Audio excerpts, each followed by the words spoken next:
Hi everyone, welcome to your channel Literary Canon. This is your first class on English grammar. Today we are going to learn the basics of English grammar, that is parts of speech. All of you know that there are 26 letters in English language, 21 consonants, 5 vowels और इन्हीं 26 letters से 44 English sounds produce होते हैं. Okay? So, parts of speech, our basic of English grammar. I will break it down simply so that you can understand it and you can use it easily. What are the parts of speech? Let's learn. Parts of speech है क्या? The parts of speech are the building blocks of language.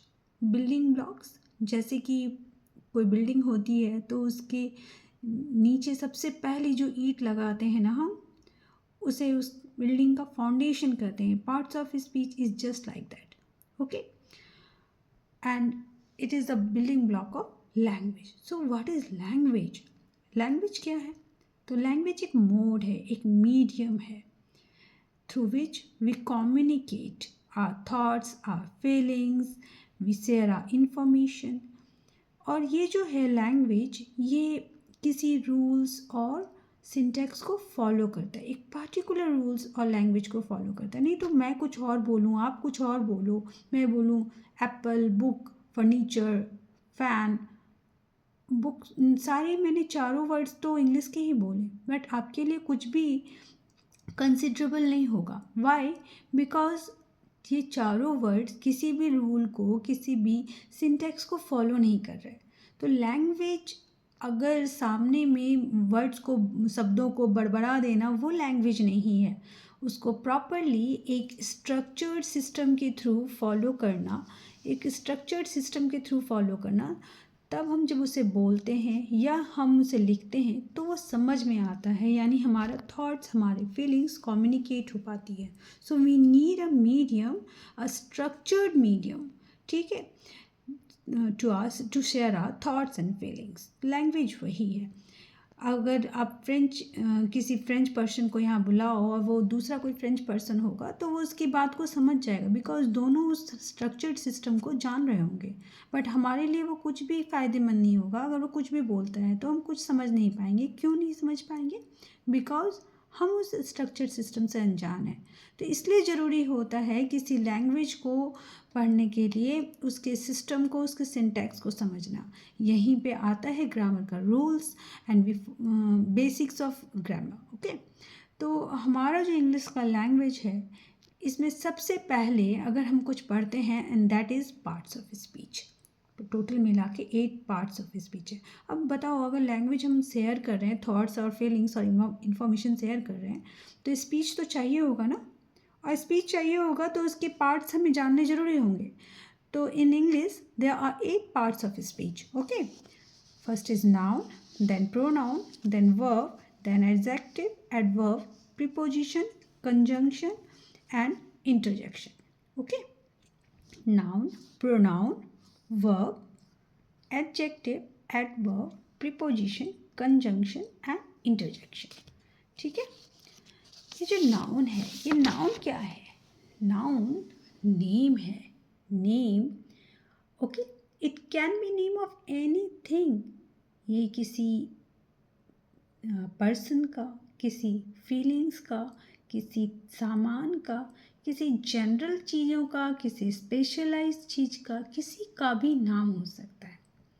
Pronoun क्या है? जब noun हम use नहीं करते, बार बार noun use करना appropriate नहीं लगता, तो उसकी जगह पे जो वर्ड हम यूज़ करते हैं उसे हम प्रोनाउन कहते हैं. ओके. वर्ब क्या है? वर्ब ये बताता है कि नाउन या प्रोनाउन ने किस तरह का एक्शन किया है. ओके, नाउन या प्रोनाउन ने किस तरह का एक्शन किया है. अब जैसे तुम एक एग्जांपल लेके चल सकते हो. जैसे अगर मान लो तुम्हारे घर पे कोई मिलने आता है और कोई गेस्ट आते हैं. अगर वो आते हैं तो सबसे पहले वो किसके बारे में पूछेंगे? घर में वो पूछेंगे मुखिया जी के बारे में, यानी घर के जो ऑनर हैं. वो ऑनर जो है वो आपके पापा हो सकते हैं, मम्मी हो सकती है, बिल्कुल वैसे ही सेंटेंस में जो मेन पार्ट फॉर्म करता है, स्पीच में, हमारे स्पीच में जो मेन पार्ट होता है, हम किसी के बारे में बात कर रहे होते हैं, वो नाउन होता है। नाउन ही उस स्पीच को एक फ्रेमवर्क देता है, ओके, एक बेस देता है। लेकिन अगर पापा मम्मी घर पे ना हो तो क्या गेस्ट क्या करेंगे, बाहर से निकल जाएंगे क्या? नहीं, आप जाओगे, आप दरवाज़ा खोलोगे, आप उनको इनवाइट करोगे घर पे, ठीक है, और उनका वेलकम करोगे, चाय नाश्ता दोगे। तो प्रोनाउन बिल्कुल वैसे ही है। अगर नाउन ना हो तो प्रोनाउन उसका काम कर रहा होता है, ओके। तो इन केस ऑफ स्पीच, जब हम स्पीच यूज़ कर रहे होते हैं, भाषण बोल रहे होते हैं, भाषण मतलब स्टेज पे बोला जाने वाला ही भाषण नहीं होता। जब हम एक दूसरे से बात कर रहे होते हैं, वार्तालाप कर रहे होते हैं, कम्युनिकेट कर रहे होते हैं, तो जिस टॉपिक पे हम बात कर रहे होते हैं उसको बार बार ना यूज़ करके उसकी जगह पे जो वर्ड यूज़ करते हैं वो प्रोनाउन है। अब ये भाई इनके बारे में बात कर रहे हैं तो ये कुछ तो कर रहे होंगे ना। तो ये जो कर रहे हैं वो जो वर्ड होता है जो बताता है कि नाउन या प्रोनाउन ने कौन सा एक्शन किया, क्या काम कर रहा है, दैट इज वर्ब, ठीक है। अब आ गया एडजेक्टिव। एडजेक्टिव क्या है? ये डिस्क्राइब करता है भाई कि नाउन कैसा है, प्रोनाउन कैसा है, नाउन कैसा है, प्रोनाउन कैसा है। सिमिलरली एडवर्ब भी डिस्क्राइब ही करता है। ये किसको डिस्क्राइब करेगा? अब ये डिस्क्राइब करता है वर्ब को, एडजेक्टिव को और एडवर्ब को, ठीक है। अब आता है प्रीपोजिशन। प्रीपोजिशन क्या है? प्रीपोजिशन इंडिकेट करता है पोजीशन को, ठीक है। किसके पोजीशन को? एक नाउन का दूसरे नाउन के लिए, okay. It indicates the position of one noun with respect to the other noun और प्रोनाउन। तो एक नाउन और प्रोनाउन के का दूसरे के साथ, जैसे मैं बोलूँ कि the cat is under the table, तो जो कैट है वो टेबल के अंदर है, तो cat is also noun and table is also noun. अब दोनों के बीच का पोजीशन क्या है? तो कैट अंडर है, किसके अंडर? टेबल के अंडर, ओके। तो ये जो पोजीशन बता रहा होता है अंडर, अबव, ये वर्ड्स क्या हैं? ये तो नाउन नहीं है। अंडर और अबव ये तो वर्ब भी नहीं है, ये तो एडजेक्टिव भी नहीं है, एडवर्ब भी नहीं है, ये क्या है? Preposition, okay. ना कंजंक्शन, ये कनेक्टर की तरह काम करता है, works as connectors, okay. Connectors की तरह काम करता है।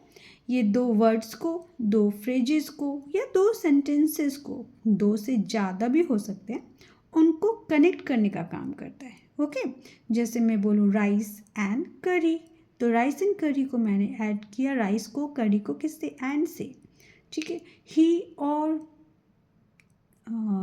शी, तो यहाँ पे और मैंने दो लेटर को और के थ्रू कनेक्ट किया कि या तो वह काम कर रही है, लड़का काम कर रहा है, या तो लड़की काम कर रही है। तो उस टाइम में ही और सी, तो ये ओ आर, और यहाँ पे हिंदी में या होता है। तो ये जो लेटर्स होते हैं एंड, और, इफ़, एल्स, बट, ये सारे क्या हैं? कंजंक्शंस हैं, ओके। Now, interjection.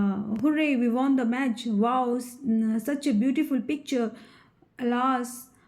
तो ऐसे वर्ड जो होते हैं इनको आप कहाँ रखोगे? वो तो नाउन नहीं है, वो तो प्रोनाउन भी नहीं, वर्ब भी नहीं।